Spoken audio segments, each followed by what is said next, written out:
Hello there! Today, I'm going to talk about the reflection of waves. But first, let me ask you, have you seen a man throwing a ball against a wall? Have you observed that it will always bounce back? This reflection of object can be analyzed in terms of momentum and energy conservation. If the collision between ball and wall is perfectly elastic, then all the incident energy and momentum is reflected, and the ball bounces back with the same speed. If the collision is inelastic, then the wall or the ball absorbs some of the incident energy and momentum, and the ball does not bounce back with the same speed. But in this case, it is elastic. Waves also carry energy and momentum, and whenever a wave encounters an obstacle, they are reflected by obstacle. It is just like what you see in the screen. The only difference is that the other boundary is hard while the other is soft. At the fixed or hard boundary, the displacement remains zero and the reflected wave changes its polarity. While at a free or soft boundary, the restoring force is zero and the reflected wave has the same polarity as the incident wave. But the big question is, what does reflection of waves really mean?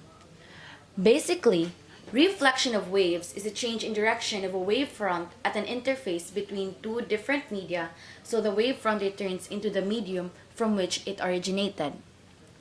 As what you can see, as the wave travels and meets an obstacle, it bounces back.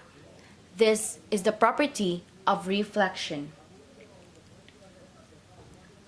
As seen, the diagram depicts a series of straight waves approaching a long barrier extending at an angle across the tank of water. The direction that these wave fronts are traveling through the water is represented by a blue arrow. The blue arrow is called a ray and is drawn perpendicular to the wave fronts. Upon reaching the barrier within the water, these waves bounce off the water and head in different direction. The diagram shows the reflected wave fronts and reflected ray.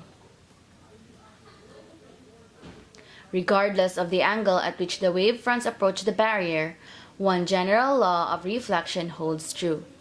And this is the law of reflection. The law of reflection clearly states that the waves will always reflect in such a way that the angle at which they approach the barrier equals the angle at which they reflect off the barrier. And that's all about the reflection of waves. I hope you understand.